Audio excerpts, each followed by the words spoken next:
नमस्कार दोस्तों, आइए आज सुनते हैं ये बड़ी मार्मिक एक कहानी। ये कहानी दो लड़कों की है जो बेंगलुरु में हॉस्टल में रहकर पढ़ते थे। यहीं उनका ताऊ ताई का घर भी था, तो वो दोनों हॉस्टल में कम और ताऊ ताई के घर में ही ज्यादा समय बिताते थे। एमबीए करके उनके विदेश में जाने के बाद अपने ताऊ ताई से उनका नाता टूट गया था। फिर जब उनकी शादी हो गई तो शादी के बाद उनके ताऊ ताई को बड़े परायों की तरह आने का न्योता भेजा गया। तो ये कहानी सुनिए ताऊ की अपनी जुबानी। आगे बढ़ने से पहले आपसे निवेदन है कि इस चैनल को कृपा कर सब्सक्राइब कर ले, ताकि आपको ऐसी कहानियां सुनाने का मौका मुझे मिलता रहे। कुछ दिन से मन में बड़ी उथल पुथल है। मन में कितना कुछ उमड़ घुमड़ रहा है जिसे मैं कोई नाम नहीं दे पा रहा हूँ। उदासी और खुशी के बीच की अवस्था को क्या कहा जाता है समझ नहीं पा रहा हूँ। शायद स्तब्ध सा हूं, कोई निर्णय लेने की स्थिति में नहीं। चाहूं तो खुश हो सकता हूं, क्योंकि उदास होने की भी कोई खास वजह मेरे पास नहीं है। क्या बात है पापा, आप चुपचाप से हैं? नहीं तो ऐसा तो कुछ नहीं, बस यही सोच रहा हूं कि पानीपत जाऊं या नहीं। सवाल ही पैदा नहीं होता। चाचा चाची ने एक बार भी ढंग से नहीं बुलाया। हम क्या बेकार बैठे हैं जो सारे काम छोड़कर वहां जा बैठे? इज्जत करना तो उन्हें आता ही नहीं है और बेइज्जती कराने का हमें कोई शौक नहीं है। मैं उस बेवकूफ के बारे में नहीं सोच रहा हूँ। वो तो ना समझ है तो इतने चुस्त हैं। अगर समझदार होते तो पता नहीं क्या क्या कर जाते। पापा, आप मान क्यों नहीं जाते कि आपके भाई ने आपकी अच्छाई का पूरा पूरा फायदा उठाया है। बच्चों को पढ़ाना था तो आपके पास छोड़ दिया। आज वे 4 पैसे कमाने लगे तो उनकी आंखें ही पलट गई। मुझे खुशी है इस बात की कि छोटे शहर में रहकर वह बच्चों को कैसे पढ़ाता लिखाता, सो यहाँ हॉस्टल में डाल दिया। और घर का खाना खाने के लिए महीने में 15 दिन वे हमारे घर पर रहते थे, कभी भी आ धमकते थे। तो क्या हुआ बेटा, उनके ताऊ का घर था ना, उनके पिता का बड़ा भाई हूं मैं। अगर मेरे घर में मेरे भाई के बच्चे कुछ दिन रहकर खा पी गए तो ऐसी क्या कमी आ गई हमारे राशन पानी में? क्या हम गरीब हो गए? पापा, आप ही जानते हैं कि मैं क्या कहना चाह रहा हूँ। किसी को खिलाने पिलाने से कोई गरीब नहीं हो जाता, यह आप भी जानते हैं और मैं भी। सवाल यह नहीं है कि वो हमारे घर पर रहे और हमारे घर को पूरे अधिकार से इस्तेमाल करते रहे। सवाल यह है कि दोनों बच्चे लंदन से वापस आए और हमसे मिले तक नहीं। दोनों की शादी हो गई, उन्होंने हमें शामिल तक नहीं किया और अब गृहभोज कर रहे हैं, तब हमें बुला लिया। यह भी नहीं कहा कि 1-2 दिन पहले चले आए, बस कह दिया रात के 8 बजे पार्टी दे रहे हैं, आप सब आ जाना। पापा, यहाँ से उनके शहर की दूरी कितने घंटे की है यह आप जानते हैं ना? कहाँ रहेंगे हम वहाँ? रात के 9 बजे खाना खाने के बाद हम कहाँ जाएंगे? उसके घर पर रहेंगे और कहाँ रहेंगे? कैसे बेमतलब के सवाल कर रहे हो तुम सब? तुम्हारी माँ भी इसी सवाल पर अटकी हुई है और तुम भी। हमारे घर पर जब कोई आता है तो रात को कहाँ रहता है? हमारे घर पर जो भी आता है वह हमारे सिर आंखों पर रहता है, हमारे दिल में रहता है। और हमारे घर में शादी जैसा उत्सव जब होता है तब हम बड़े प्यार से चाचा चाची को बुलाकर अपनी हर रस्म में उन्हें शामिल करते हैं। माँ हर काम में चाची चाचा को स्थान देती है। मेहमानों को बिस्तर पर सुलाते हैं और खुद जमीन पर सोते हैं हम लोग। दंदनाता हुआ चला गया अजय। मैं समझ रहा हूँ अजय के मनोभाव को। अजय उन्हें अपने भाई समझता था। नरेन और मोहन को चचेरा भाई समझा कब था जो उसे तकलीफ ना होती। अजय की शादी जब हुई तो नई नवेली भाभी के आगे पीछे हर पल डोलते रहते थे नरेन और महेन। दोनों बच्चे एमबीए करके अच्छी कंपनियां में लग गए और वहीं से लंदन चले गए। जब जा चुके थे तब हमें पता चला। विदेश जाते समय मिलकर भी नहीं गए। सुना है वे लाखों रुपये साल कमा रहे हैं। मुझे भी खुशी होती है सुनकर, पर क्या करूं अपने भाई की अक्ल का, जिसे रिश्ते का मान रखना कभी आया ही नहीं। एक एक पैसा दांत से कैसे पकड़ा जाता है उसने न जाने कहां से सीखा है। एक ही माँ के बच्चे हैं हम, पर उसकी और मेरी नियत में जमीन आसमान का अंतर है। रिश्तों को ताक पर रखकर पैसा बचाना मुझे कभी नहीं आया, सीख भी नहीं पाया, क्योंकि मेरी पत्नी ने कभी मुझे ऐसा नहीं करने दिया। नरेन महेन को अजय जैसा ही मानती रही मेरी पत्नी। पूरे 6 साल वे दोनों हमारे पास रहे और इन 6 सालों में न जाने कितने तीज त्योहार आए। जैसा कपड़ा शुभा अजय के लिए लाती वैसा ही नरेन महन का भी लाती। घर का बजट बनता था तो उसमें नरेन महन का हिस्सा भी होता था। कई बार अजय की जरूरत काट कर हम उनकी जरूरत देखा करते थे। हमारी एक ही औलाद थी, लेकिन हमने सदा 3 बेटों को पाला पोसा। वे दोनों इस तरह हमें भूल जाएंगे, सोचा ही नहीं था। भूल जाने से मेरा अभिप्राय यह नहीं है कि उन्होंने मेरा कर्ज नहीं चुकाया। सदा देने वाले मेरे हाथ आज भी कुछ देते ही हैं उन्हें, पर जरा सा नाता तो रखे हुए लोग इस तरह बिसरा दिया है हमें जैसे हम जिंदा ही नहीं हैं। शुभा भी दुखी सी लग रही है, बात बात पर खींच उठती है। जानता हूं उसे बच्चों की याद आ रही है, किसी न किसी बहाने से उनका नाम ले रही है।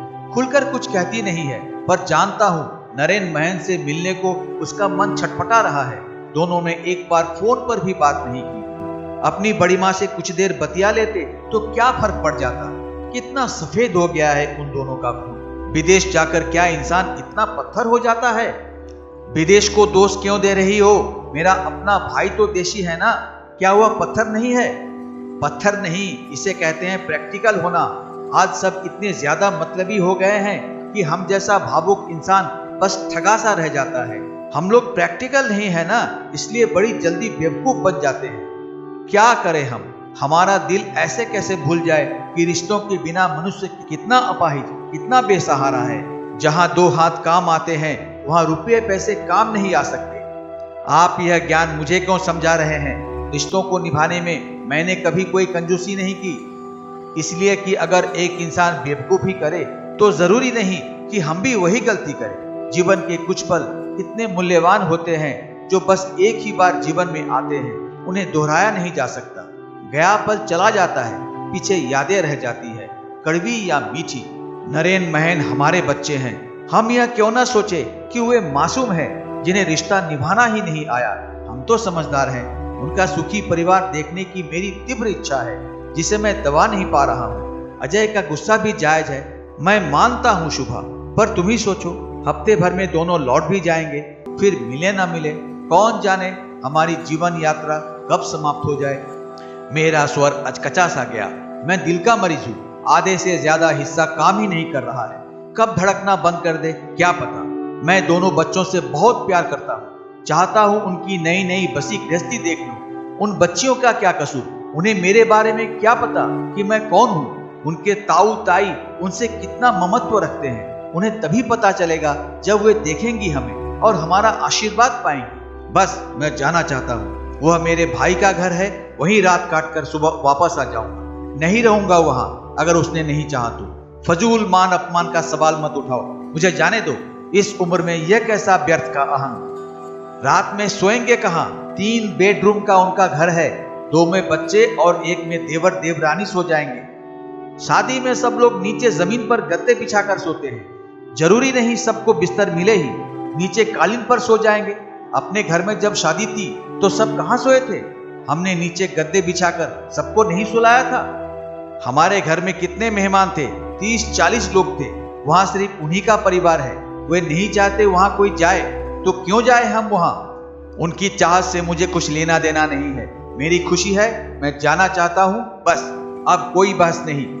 चुप हो गई थी सुबह। फिर माँ बेटे में पता नहीं क्या सुलह हुई कि सुबह तक फैसला मेरे हक में था।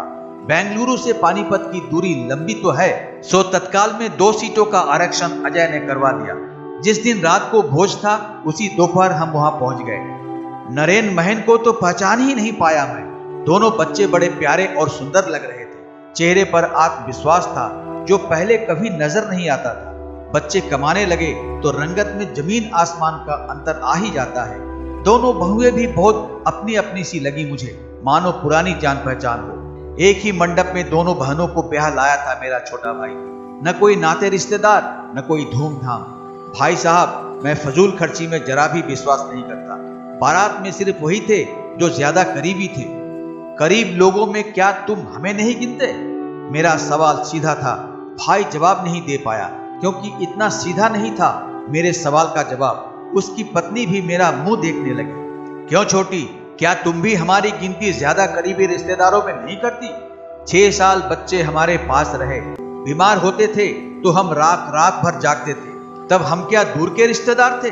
बच्चों की परीक्षा होती थी तो अजय की पत्नी अपनी नई नई गृहस्थी को अनदेखा कर अपने इन देवरों की सेवा टहल किया करती थी। वह भी क्या दूर के रिश्तेदार थी? वह बेचारी तो इनकी शादी देखने की इच्छा ही संजोती रह गई। और तुमने क्या कह दिया?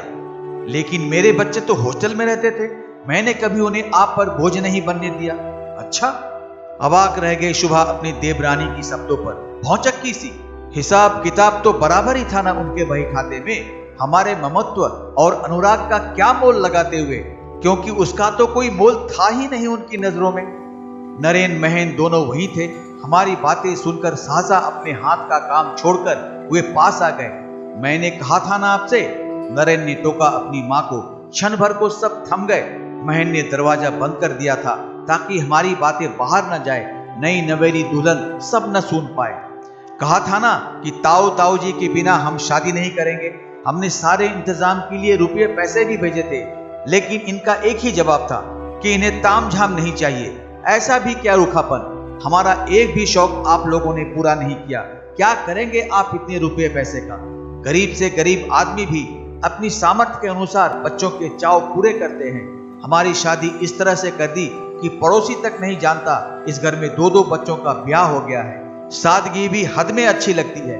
ऐसी भी क्या सादगी कि पता ही न चले शादी हो रही है या किसी का दाह संस्कार। बस करो नरेन, ताऊ जी आप नहीं जानते हमें कितनी शर्म आ रही थी आप लोगों से।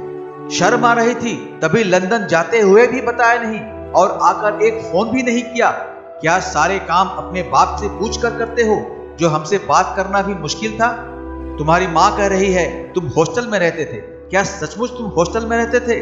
वह लड़की तुम्हारी क्या लगती थी जो दिन रात भैया भैया करती तुम्हारी सेवा करती थी? भाभी है या दूर के रिश्तेदार? तुम्हारा खून भी उतना ही सफेद है बेटे। बाप को दोष क्यों दे रहे हो? मैं इतना सब कहना नहीं चाहता था, फिर भी कह दिया। चलो छोड़ो, हमारी अटैची अंदर रख दो। कल शाम की वापसी है हमारी। जरा बच्चियों को बुलाना, कम से कम उनसे तो मिल लूं। ऐसा ना हो कि वे भी हमें दूर के रिश्तेदार ही समझते रहे। चारों चुप रह गए। चुप न रह जाते तो क्या करते? जिस अधिकार की डोर पकड़कर मैं उन्हें सुना रहा था, उसी अधिकार की ओट में पूरे 6 साल हमारे स्नेह का पूरा लाभ इन लोगों ने उठाया था। सवाल यह नहीं है कि हम बच्चों पर खर्चा करते रहे। खर्चा ही मुद्दा होता तो आज खर्चा करके मैं बेंगलुरु से पानीपत कभी नहीं आता और पुत्र वधुओं के लिए महंगे उपहार भी नहीं लाता। छोटे छोटे सोने के टॉप्स और साड़ियां उनकी गोद में रखकर शुभा ने दोनों बहनों का माथा चूम लिया। बेटा, क्या पहचानती हो हम लोग कौन है? चुप थी वे दोनों। पराये खून को अपना बनाने के लिए बड़ी मेहनत करनी पड़ती है। उस नई पीढ़ी को अपना बनाने और समझाने की कोशिश में ही तो मैं इतनी दूर चला आया था। हम नरेन महन के ताई जी और ताऊ जी हैं। हमने एक ही संतान को जन्म दिया है, लेकिन सदा अपने को 3 बच्चों की मां समझा है। तुम्हारा एक ससुराल यहाँ पानीपत में है तो दूसरा बेंगलुरु में भी है। हम तुम्हारे अपने हैं बेटा। एक सास ससुर यहाँ है तो दूसरे वहां भी हैं। दोनों प्यारी सी बच्चियां हमारे सामने झुक गई। तब सासा गले से लगाकर दोनों को चूम लिया हमने। पता चला ये दोनों बहनें भी MBA है और अच्छी कंपनियों में काम कर रही हैं। बेटे, जिस कुशलता से आप अपना ऑफिस संभालती हो, उसी कुशलता से अपने रिश्तों को भी मान सम्मान देना। जीवन में एक संतुलन सदा बनाए रखना।